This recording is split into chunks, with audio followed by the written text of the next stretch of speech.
All right. They have added the spear and a few other things in the newest drop.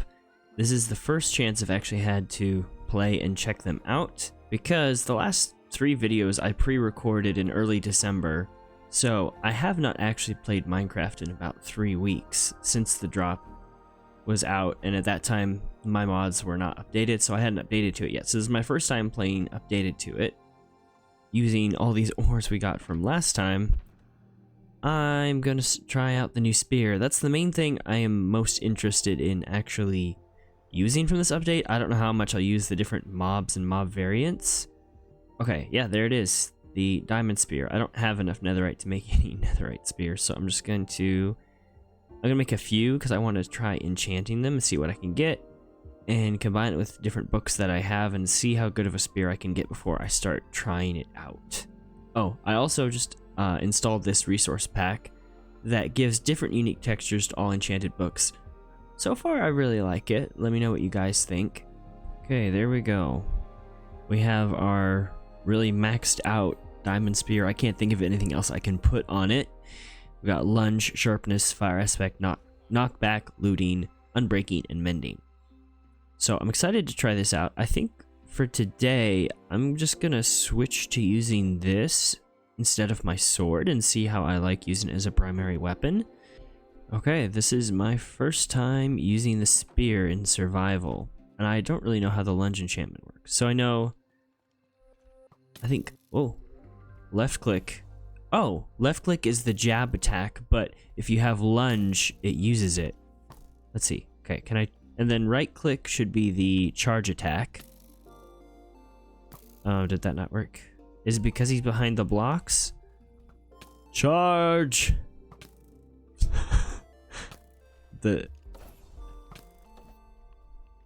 Okay, well, this is not going well. I know it's not good at close range attack, and maybe because he was behind those blocks, it didn't work. I'm gonna spend a little bit of time, see what fun I can have with the spear, but for the most part, that is not our plan for today.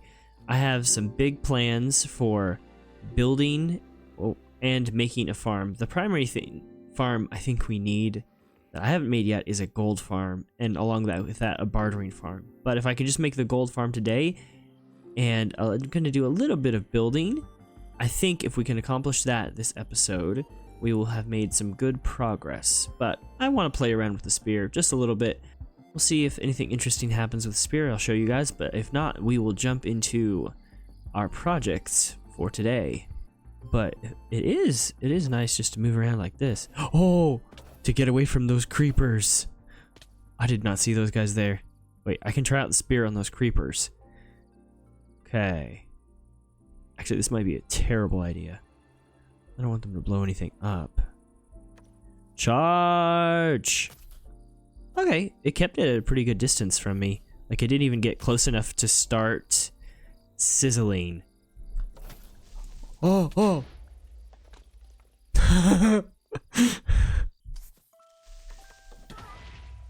Okay. Yeah, it's a little hard to get away from the creepers.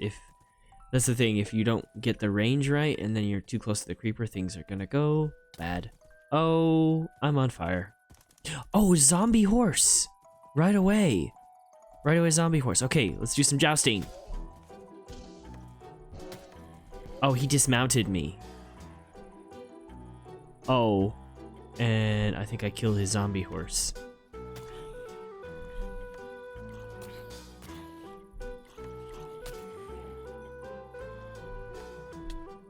Oh, wow. It's really hard to gauge the distance. I felt like I was far enough away to start charging, but then... Okay. Because the damage is based on movement, if I did some horse breeding to get, like, the absolute oh, another zombie horse already. Wow, they are pretty common from what I can see. What I was gonna say is, if you did some horse breeding to get the max stat, like, speed horse... I think that could be pretty fun, or pretty interesting to see if you have that max speed horse, sharpness 5 like this, and even a netherite spear, can you one-shot more mobs? Because the way I can see this being more useful, more practical for me is if, like, if you're just zipping around on a horse and you can just one-shot almost everything, that would be really cool. But I'm not sure if that's possible. That might be a project for another time. Alright, I know I will need turtle eggs for my gold farm, so I was just coming out to start looking for turtle eggs, but then in the water here, I just saw, wherever it went, where is it? I thought I just saw a nautilus. I wasn't looking for it, but I did bring some pufferfish just in case I did find one. I figured I might since I'm going to the ocean. I didn't expect to find one so soon. I barely just got here. Oh, there it is. There it is. It just came out of the kelp there. Hey, nautilus. I think you tame it with pufferfish, correct? Yeah, okay, there we go. It tamed right away. Okay, and then I can saddle on it, and that's for nautilus armor. Ah. Okay, that's the dash effect? Okay, it has a bit of a cooldown. Okay, it kind of works like the horse jump bar. How effective is this for fish? Ah, you could do some spear fishing with this. I want to see if this is an effective way of farming squid, just going around with a looting spear on a nautilus. If I can one-shot squid, this will be better than the method I've been using. There's another nautilus already. Well, let's try it on these squid. Oh, missed them entirely. Okay, that one shot the squid. Yeah, I think with the momentum of the nautilus, it's not super fast, but it's enough to kill squid one shot. So, this might be how I farm squid until I can actually make a squid farm. The problem I am encountering right now is to find turtle eggs, I believe you need like a sandy beach, but I've looked up and down this shore around this area for a while. All I've found is stony shores or like frozen beaches or oceans, and I don't think turtles can spawn any of those. And that's the problem with having a large biomes world. So I'm gonna have to look a little farther, a little wider for the turtle eggs. I do see some more nautiluses though, at least one. But yeah, let's see how long this search takes me to get some turtle eggs. Oh, this looks like an actual beach here. Ah, turtles! Turtles, right there. We got it. Oh, a sandstony beach. Here, give me some turtle eggs, please. Come on, give me your turtle eggs so I can steal them. Wow, you were a long time in laying those eggs.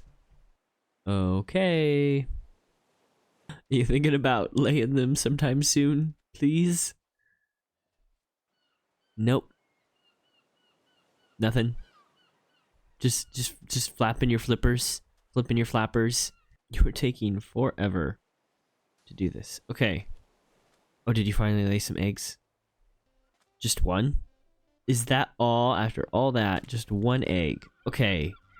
I'm gonna try to get a few more eggs here, maybe breed these guys again, or see if there's any others nearby that I can breed, and then once I think we have enough turtle eggs, then we can get on to gathering the other resources for the gold farm.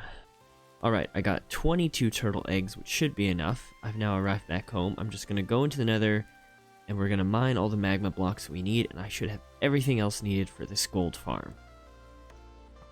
Spear! Okay. Yeah, once you're in close range, all you got is the jab, and it's a little tricky.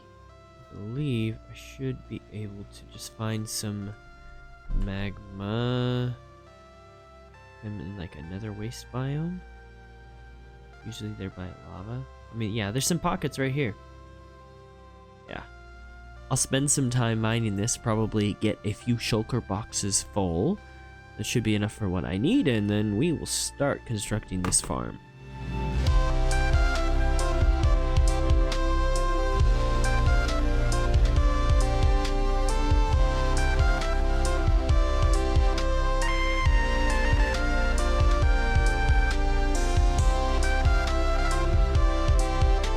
Alright, I'm here on the nether roof, and I have found a nether waste biome not too far from where my storage is on the nether roof.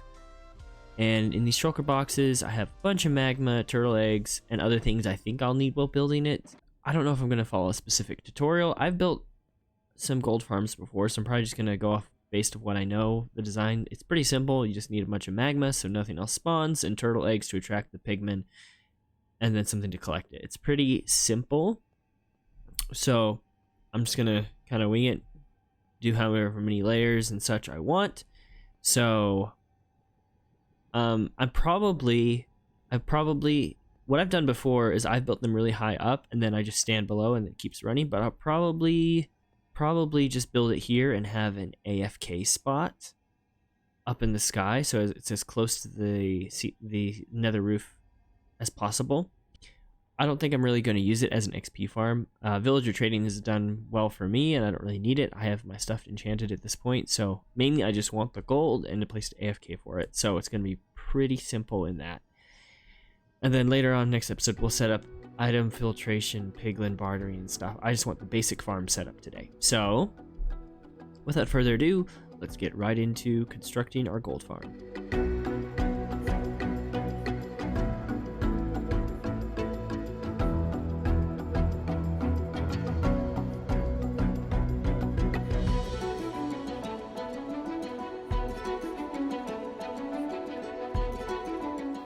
Alright, gold farm is completed. Right now I'm just in free cam. I'm actually up here. This would be where my AFK spot would be. And I only did 3 layers. I think I probably did these layers bigger than they needed to be. I probably could have done smaller and more layers, but I still think it's pretty good rates. As you can see, they're spawning in very well. And then going to the middle relatively fast. I know they'd go faster if it was smaller platforms. I can see some spawning with spears right there. Yeah, this one with a spear. But they all seem to be going in really well. None are getting stuck. We're not getting anything else spawning right now. I guess there was a chicken jockey, like a baby chicken jockey at some point. I see a chicken. But as you can see, down here, it's just like a constant flow of pigmen. So honestly, I think these rates will be good enough for me to get a lot of gold, mainly for bartering. Which right now I'll just have a basic chest setup to collect it, and later on we can work on the bartering system. But I think this is really good for, honestly, this one only took me like an hour and a half to build, so it's honestly really good and honestly pretty satisfying to watch for just a pretty basic gold farm. Again, as I mentioned, the only drawback with this farm is the fact that when I'm down here it won't be working, and that it's not an XP farm and that I won't be able to use looting to get more gold, but I'm okay with that trade-off for just something fully automatic. I don't use any auto clickers or anything like that. So, but just from those few minutes of it starting to work, we've already got a decent amount of gold nuggets. So this will, like, that was only like 3-4 minutes. This will work excellently. This will work so perfectly. Yeah, as I said, we'll continue with the bartering system and stuff next episode. I've been needing a lot of things from bartering. The main things I think will be really helpful is gravel. Gravel's a pain to collect and it's useful for so many things like concrete and coarse dirt. So I'm really excited for that. And also string for candles. I have a honeycomb farm, but not a string farm. So if I can get string from this bartering farm, then I won't need to make a spider farm. So looking forward to that. I will most likely AFK at this overnight, see how much overnight gets us in those chests. And then tomorrow I will work on the building for this episode. So I'll see you guys in the next morning after we see how much we get from this. Alright, full night of AFKing. Let's get out of here and see what's going on. Oh, it looks like, yeah, it filled everything. There's not even enough room. So yeah, overnight it filled, what is that? 21 double chests and all of these hoppers. Granted, half of that is going to be rotten flesh, but that's still going to be a ton. So I think this setup is perfect. I'm going to craft all that into gold blocks and see how much we actually have. But it won't be accurate because I would have gotten more if I had had more storage space. Alright, here are the results. Almost 9 stacks of gold blocks. Almost like a whole row. I think that's really good. I think that's a lot. And again, it probably would have been more if I had had more chest space, because it overflowed it. So I actually don't know how much it would end up being if I had had more space. But now all we got here is a ton of rotten flesh. So definitely next episode we will have to set up item filters to just throw away the rotten flesh and then craft everything down into gold blocks so that I don't have to do that manually. And then yeah, automatic bartering farm here as well. But that will come next episode. For now, I'm just glad to have the gold farm up and running. Alright, I'm starting to gather materials for our build for today, and the main thing I need that I don't have is blackstone, and more particularly as well, gilded blackstone. I don't need much of it, but I do need some, so I've come to this bastion where I can get both blackstone and gilded blackstone. So let's get some of this, and hopefully we don't die because of other piglins. I'll probably try to stay in this bottom part, which I don't really think has any rooms or anything. Okay. I was nervous that was lava. I see some, yeah, there's some gilded blackstone in there, all the way up there. So I'm just going to try to get the gilded blackstone I can and mine the other blackstone. Ah! Okay. That's actually a really effective way to use it. If you can, like, bounce them and just keep sprinting at them, that works really well. That's actually probably the best I've used the spear so far. But alright. I have finished gathering all the materials within these shulker boxes that I will need for the build I'm going to do. I brought over some gold and a beacon here because I don't really think I've explained what I'm planning on building here today. So it has to do with the gold farm. It'll kind of work as like the grand entrance into the gold farm. Inside somewhere will be the portal where I'll access the gold farm, but I like having, even if I build it in the nether, having some kind of build to signify it even in the overworld. So I'm going to have to use a beacon to dig out a chunk of this mountain just in here so I can inset this build into it. It's going to be some kind of like giant grand door. You guys will see. I think it's really cool. I really like it and hope you guys do too. But this will probably be a multiple episode project, as is the gold farm with the bartering. I have some more I want to do with it. This is just the start of this build. So I will be doing that today, and then we will wrap it up. But now the sun's setting, I gotta sleep. Oh, I gotta find a bed. I didn't bring one with me. And then I will start the construction and the clearing out of this mountain. Well, I'm not constructing the mountain, but clearing the mountain and then constructing what I'm going to build here. So, well, let's jump into a time lapse.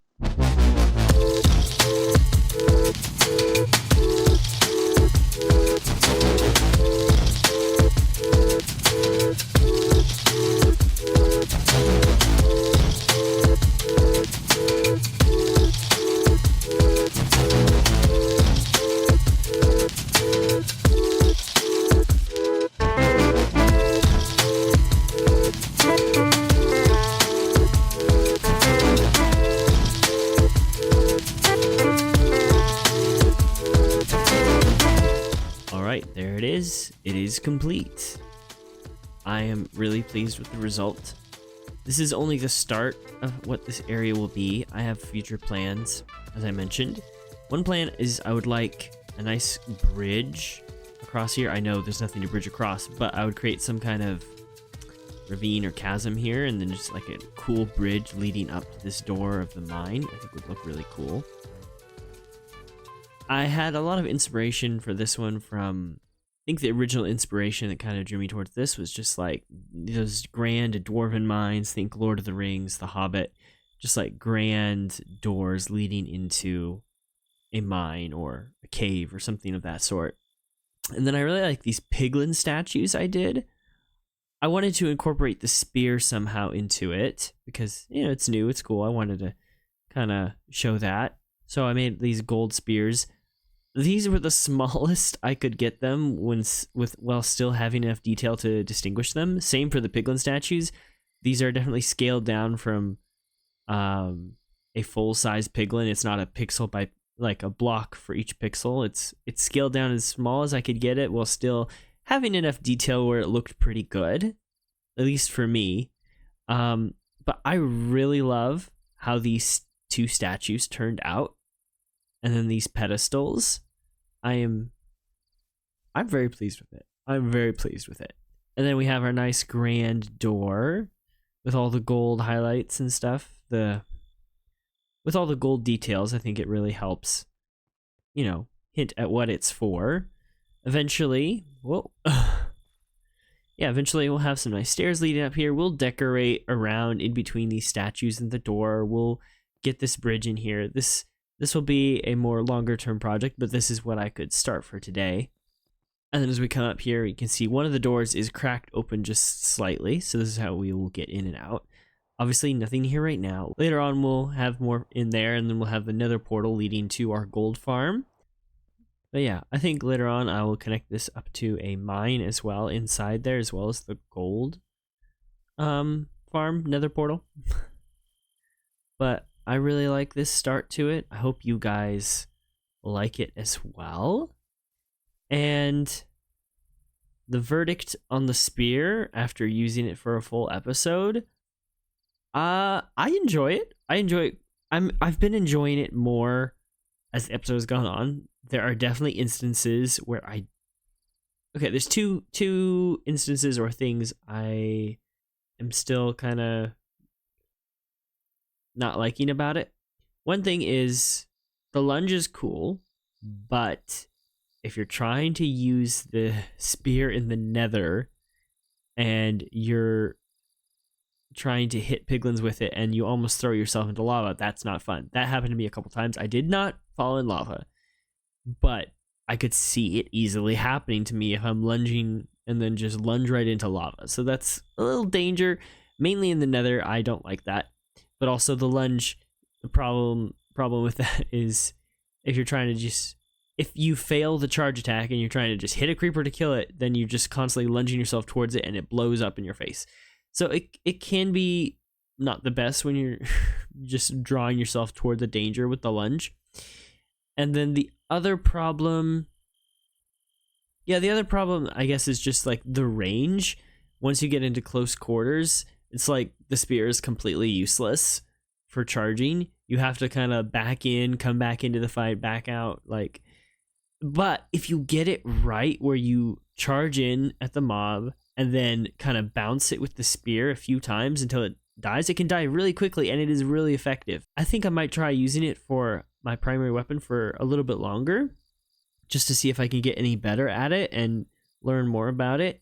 I will say, yeah, there's a few times I had to just switch the axe because there was something just in my face killing me like a baby zombie or something. But I think it could be good, but I will keep my axe on me. So we'll try that out and see how it goes.